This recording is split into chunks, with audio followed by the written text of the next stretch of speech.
Good morning. TSPSC ద్వారా నిర్వహించబడే group 1 preliminary పరీక్ష తేదీ జూన్ 9, 2024. ఇది మనకు తెలిసిన అంశమే.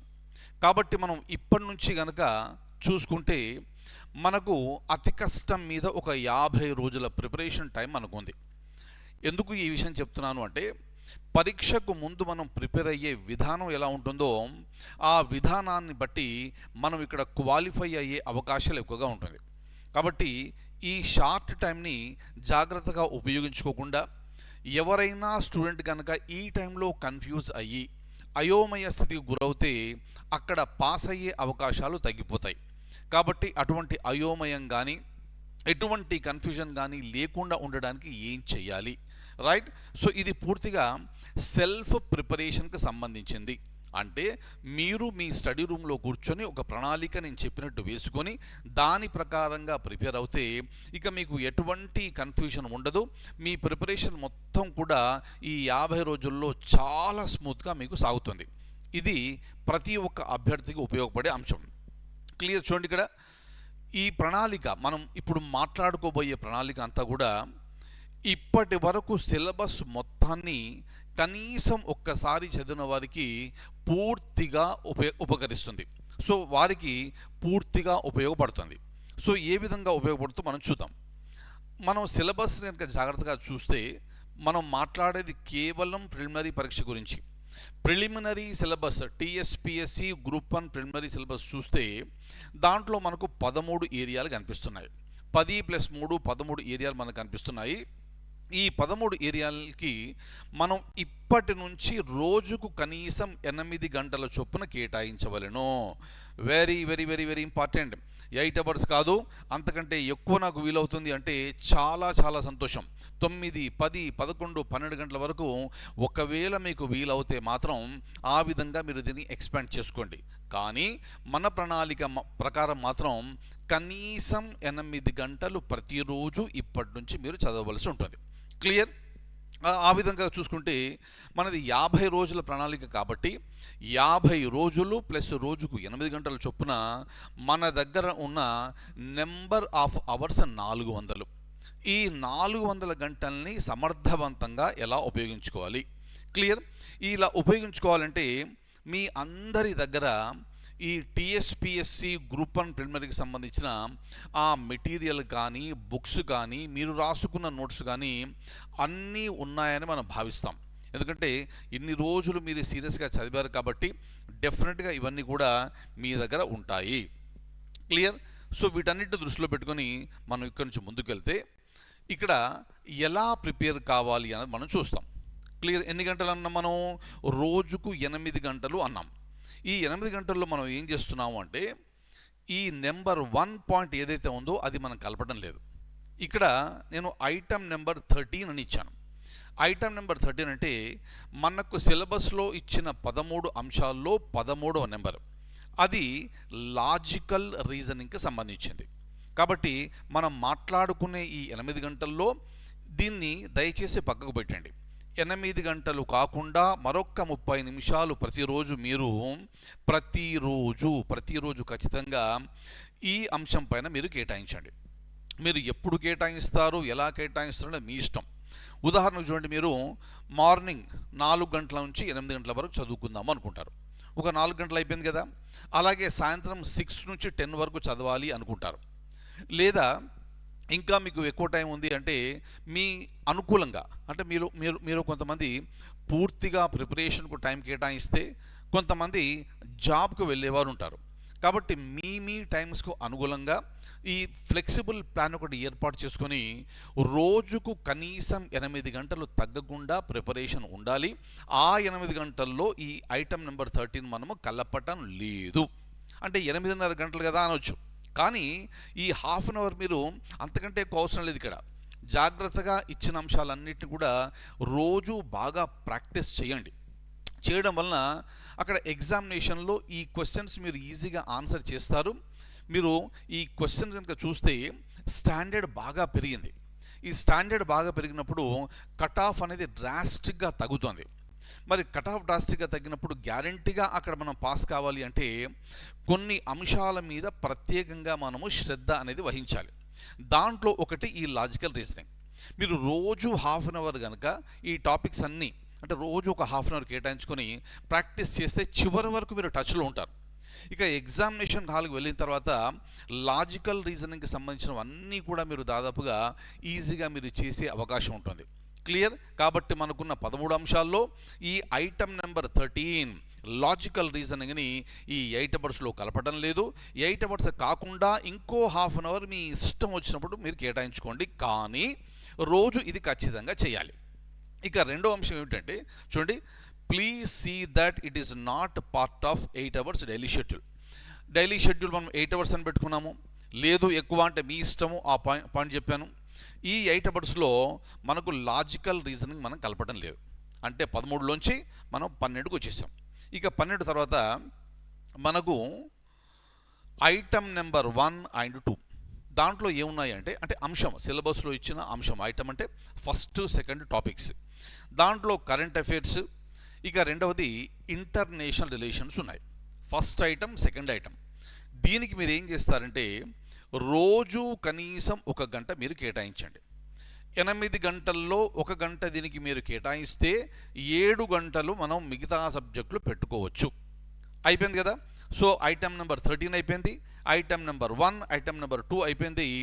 3 ఐటమ్స్ మనం పక్కకు పెట్టామంటే ఇక మిగిలినవి మనకు 10 ఏరియాలు. క్లియర్? ఆ 10 ఏరియాలకు ఎలా ప్లాన్ చేయాలో మనం చూద్దాం. దయచేసి జ్ఞాపకం పెట్టుకోండి, మీకు స్క్రీన్ మీద కనిపించే ఈ 2 పాయింట్స్ మీరు రోజు ప్రాక్టీస్ చేయవలసిందే. క్లియర్? సో కరెంట్ అఫైర్స్ రోజు చదవాలి, ఇంటర్నేషనల్ ఈవెంట్స్ రోజు చదవాలి, అలాగే మీరు ఇక్కడ లాజికల్ రీజనింగ్ అనేది కూడా రోజు చదవాలి. రైట్? కొన్ని సందర్భాల్లో మీరు ఒకవేళ బాగా ఎక్స్పర్ట్ అనుకోండి లాజికల్ రీజనింగ్లో, హాఫ్ అన్ అవర్ అవసరం లేదు అన్నప్పుడు అది 10 నిమిషాలు కేటాయించండి. అక్కడ మిగిలిన 20 నిమిషాలని ఇక్కడ మీరు కరెంట్ అఫైర్స్ కేటాయించండి. ఈ విధంగా ప్లాన్ ఫ్లెక్సిబుల్గా మీరు పెట్టుకోండి. Clear? Very very important one. ఇక్కడ 3 ఐటమ్స్ మనం చూసాము. ఇక్కడ నుంచి మనం కాస్త ముందుకెళ్తే మనకు మిగిలినవి 10 ఏరియాస్ ఉన్నాయి. ఆ ఏరియాస్ మనం కనుక జాగ్రత్తగా చూస్తే ఇక్కడ మనకు number of hours per day will be minimum 7. ఎందుకు 8 అనుకున్నాము? 8 గంటల్లో 1 గంట మనం కరెంట్ అఫైర్స్కి పెట్టేస్తున్నాం కాబట్టి 7 గంటలు మనకు మిగిలింది. క్లియర్? ఇక్కడ ఈ 7ను మీరు కావాలంటే మీరు పెంచుకోవచ్చు. Be very very flexible. Clear? ఎలా ప్లాన్ చేయాలో చూద్దాం. ఇక్కడ చూడండి, ఇక్కడ మనకు ఉన్నవి 50 రోజులు, మిగిలిన సబ్జెక్టులు 10 అని మనం అనుకున్నాము. రైట్? ఇక్కడ ఈ ప్రతి సబ్జెక్ట్ మీరు ఏం చేస్తారంటే ఫస్ట్ 10 డేస్ మీరు ఏం చేస్తారంటే మీరు ఏవైనా 2 సబ్జెక్ట్స్ తీసుకోండి, మీ ఇష్టం. మిగిలినవి 13 గురించి ఆలోచించొద్దు. ఐటమ్ నెంబర్ 13 అయిపోయింది, ఐటమ్ 1 అండ్ 2 కూడా అయిపోయింది. మిగతా దాంట్లోంచి ఏవైనా 2 సబ్జెక్టులు తీసుకొని మొదటి 10 రోజులు ఆ సబ్జెక్టులే మీరు చదవాలి. అలా చదివితే మీకు రోజుకు 7 గంటల చొప్పున మినిమం మీకు 10 రోజులు అంటే 70 గంటలు మీకు వస్తుంది అక్కడ. ఇది కేవలం చదవడానికే కాకుండా మీరు చదివిన క్వశ్చన్స్ని చక్కగా ప్రాక్టీస్ చేయడానికి ఉపయోగించుకోండి. మరి ప్రాక్టీస్ క్వశ్చన్స్ ఎక్కడ దొరుకుతాయి అంటే మార్కెట్లో బోల్డెన్ పుస్తకాలు ఉన్నాయి, లేదా మీకు ఏమైనా ఆన్లైన్లో దొరికితే దాన్ని ప్రాక్టీస్ చేయండి. అలాగే పాత ప్రశ్నాపత్రాలు ఏమైతే ఉంటాయో వాటిని ఒకసారి జాగ్రత్తగా మీరు చూడండి. అలా చూడడం వలన ఆ ట్రెండ్ ఏ విధంగా అడుగుతున్నారని మనకు తెలుస్తుంది. కాబట్టి 10 రోజులు 2 సబ్జెక్టులు ఎన్ని గంటలు పెట్టుకుంటారు అనేది మీ ఇష్టము. క్లియర్? కానీ 10 రోజుల్లో మినిమం అయిపోవాలి. క్లియర్? ఒకవేళ 10 రోజుల కంటే ముందే అయిపోయింది అనుకోండి, ఇక మీరు బ్రేక్ తీసుకుంటాను, రెస్ట్ తీసుకుంటా అంటే కుదరదు అక్కడ. క్లియర్? రెస్ట్ తీసుకోకుండా నెక్స్ట్ సబ్జెక్ట్ ఏదైతే ఉందో అది వెంటనే మొదలు పెట్టండి. అందుకే మీ ప్లాన్ అనేది చాలా ఫ్లెక్సిబుల్గా ఉండాలి. అవసరం వస్తే నెంబర్ ఆఫ్ అవర్స్ పెంచండి, లేదా నెంబర్ ఆఫ్ అవర్స్ తగ్గించండి. ఎక్కడైతే తగ్గిస్తారో మిగతా సమయాన్ని ఇతర అంశాలపైన మీరు కేటాయించండి. క్లియర్? Very very important. అలాగే ఇంకొక పాయింట్, కరెంట్ అఫైర్స్ జనరల్గా ఏమవుతుంది అంటే ఎగ్జామినేషన్ డేట్ నుండి ఒక 6 నుంచి 8 నెలల వరకు అడుగుతారు. అయితే నేను సజెస్ట్ చేసేది ఏంటంటే ఎగ్జామినేషన్ జూన్ 9న ఉంది కాబట్టి అక్కడి నుంచి 1 సంవత్సరం వెనక్కి వెళ్ళండి. అంటే జూన్ 9, 2023 నుండి ఇప్పటి వరకు, రైట్. సో మీరు జూన్ 5, 2024 వరకు మీరు కరెంట్ అఫైర్స్ అన్నీ అప్డేట్ చేసుకుంటూ ఉండండి. Clear? Very very important one. So ఇక్కడ నుంచి మనం ఇంకాస్త ముందుకెళ్ళి ఇక్కడ ఎగ్జాంపుల్ చూడండి. ఉదాహరణకు మొదటి 10 days, ఉదాహరణకు మీ ఇష్టం ఏదైనా టాపిక్స్ తీసుకోండి. Science and technology, environment. Clear? So ఈ రెండు మీరు క్షుణ్ణంగా చదవాలి. వీలైతే చదివేటప్పుడు బ్రీఫ్గా పాయింట్స్ రాసుకోండి. తర్వాత ఆ టాపిక్స్కి సంబంధించి ఆ సబ్జెక్ట్కి సంబంధించిన క్వశ్చన్స్ ఆన్సర్ చేయండి, అయిపోతుంది. ఇక తర్వాత 10 రోజుల్లో economy and policies of Telangana state, right. మీ ఇష్టం, ఇలా మార్చుకోండి. లేదా ఎకానమీ పాలిటీ పెట్టుకోండి, లేదా హిస్టరీ జాగ్రఫీ పెట్టుకోండి, మీ ఇష్టం. కానీ రోజుకు 2 సబ్జెక్టులు. ఎందుకంటే ఒకే సబ్జెక్టు ఏకదాటిన 7 గంటలు చదివితే బోర్ అనిపించే అవకాశం ఉంది. క్లియర్? అలాగే ఒకే సబ్జెక్టు చదువుతూ ఉండడం వలన అక్కడ వెనక చదవాల్సిన సబ్జెక్టులు బాగా ఉన్నాయి, రివైజ్ చేయవలసిన సబ్జెక్టులు బాగా ఉన్నాయి అనే ఒక ఫీలింగ్తోని మళ్ళీ అనవసరమైన టెన్షన్కి గురవుతారు. మీరు ఎక్కడా ఎట్టి పరిస్థితుల్లో కూడా టెన్షన్ అనేది వద్దు. క్లియర్? అలాగే తర్వాత జాగ్రఫీ అండ్ సోషల్ ఎక్స్క్లూషన్, తర్వాత హిస్టరీ ఆఫ్ ఇండియా. ఆ విధంగానే ఇక్కడ హిస్టరీ, ఈ society, culture, heritage of Telangana. So అది ఒక గ్రూప్గా పెట్టుకోండి. ఇక ఇండియన్ కాన్స్టిట్యూషన్ పాలిటీ, దాంతోపాటుగా గవర్నెన్స్ అండ్ పబ్లిక్ పాలసీ, ఇది ఒక 10 days. అలా 10 days పెట్టుకోవడం వలన మనకు 50 daysలో ఎఫెక్ట్గా అవుతుంది. క్లియర్? ఆ తర్వాత మీరు ఏం చేస్తారు, ఈ 8 hours రోజు అయిన తర్వాత దయచేసి మీరు టైం క్రియేట్ చేసుకుని ఆ రోజు ఏదైతే చదివారో అది ఒకసారి బాగా రివైజ్ చేయండి. చేయడం వలన ఆల్రెడీ మీరు పూర్తిగా చదివేశారు ఇంతకుముందు. ఇప్పుడు examination point of view effectiveness పెంచుకోవడానికి మళ్ళీ చదువుతున్నారు. ఆ చదివింది మళ్ళీ ఒకసారి రివైజ్ చేయడం వలన సబ్జెక్ట్ అనేది కాంక్రిటైజ్ అవుతుంది. సబ్జెక్టు మీకు చాలా రోజుల పాటు మైండ్లో ఉండి ఎగ్జామినేషన్లో ఆ ప్రశ్న వచ్చినప్పుడు సరైన సమాధానాన్ని మీరు ఈజీగా గుర్తించవచ్చును. క్లియర్? ఇక్కడ చూడండి, ఇక్కడ నేను సైన్స్ అండ్ టెక్నాలజీ, ఎన్విరాన్మెంట్ అని నేను అన్నాను. లేదు, మీరు సైన్స్ అండ్ టెక్నాలజీ అలాగే ఇండియన్ కాన్స్టిట్యూషన్ చేస్తామంటే మీ ఇష్టం. క్లియర్? అది మీ ప్రకారంగా. ఆల్రెడీ కొంతమంది చూడండి, కొంతమందికి పాలిటీ ఈజీ ఉండొచ్చు, కొంతమందికి ఎకానమీ ఈజీ ఉండొచ్చు, కొంతమందికి సైన్స్ అండ్ టెక్నాలజీ ఈజీ ఉండొచ్చు. మీ బ్యాక్గ్రౌండ్ బట్టి ఆ ఈజీగా ఉన్న సబ్జెక్టులు మీరు చివరిలో పెట్టుకోండి. ఎందుకంటే ఆల్రెడీ మీకు దాని మీద గ్రిప్ ఉంది. ఆ గ్రిప్ ఉన్న సబ్జెక్ట్స్ని మీరు చివరిలో పెట్టుకోండి. అంటే ఇక్కడ మీరు క్షుణ్ణంగా చదవాలి, చదివిన దాన్ని రివైజ్ చేయాలి. అలాగే ఏ టాపిక్ అయితే చదువుతారో ఆ టాపిక్కి సంబంధించిన క్వశ్చన్స్ మీరు దయచేసి ఆన్సర్ చేయాలి. ఇవన్నీ ఖచ్చితంగా చేసి తీరాలి. క్లియర్? సో మీకు ఏమైనా డౌట్స్ ఉన్నాయనుకోండి, కింద నా మెయిల్ ఐడి ఉంది. సబ్జెక్ట్ ఏదైనా పర్వాలేదు, నా మెయిల్ ఐడికి మీ క్వశ్చన్ పంపించండి. అంతేగాని దయచేసి వాట్సాప్ చేయకండి. వాట్సాప్ నేను తక్కువ చూసుకుంటాను, ప్లస్ వాట్సాప్లో రిప్లై ఇవ్వడం కూడా కష్టము. బట్ గ్యారంటీగా ఇది నేను మీకు అందరికీ కూడా, ఈ గ్రూప్ 1 ప్రిలిమినరీ రాసే మీ అందరికీ కూడా ఈ రాబోయే 50 రోజులు కూడా నా సహాయ సహకారాలు ఉంటాయి. ఓన్లీ సబ్జెక్ట్ డౌట్స్, సబ్జెక్ట్ పరంగా ఏ డౌట్ ఉన్నా, అది ఏ సబ్జెక్ట్ అయినా ఏ టాపిక్ అయినా మీరు నాకు మెయిల్ చేయండి, నేను మీకు ఆన్సర్ ఇస్తాను. క్లియర్?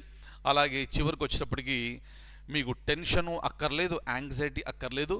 మీరు ఎంత కూల్గా ఉంటే అంత మంచిది, ఎంత కామ్గా ఉంటే అంత మంచిది, ఎంత కాంపోజ్డ్గా ఉంటే అంత మంచిది. క్లియర్? ఈ విధంగా మీరు ముందుకెళ్తే సక్సెస్ గ్యారంటీగా మీదే. కాబట్టి ఏ టెన్షను అక్కర్లేదు. డౌట్స్ ఏమన్నా ఉంటే క్లారిఫై చేయడానికి నేను ఉన్నాను. నా మెయిల్ ఐడి ఉంది, నా మెయిల్కి చక్కగా మీరు డౌట్స్ మీరు పంపించండి. క్లియర్? కాబట్టి ఎటువంటి ఇబ్బంది వద్దు, సంకోచాలు వద్దు, ధైర్యంగా ప్రిపేర్ కండి.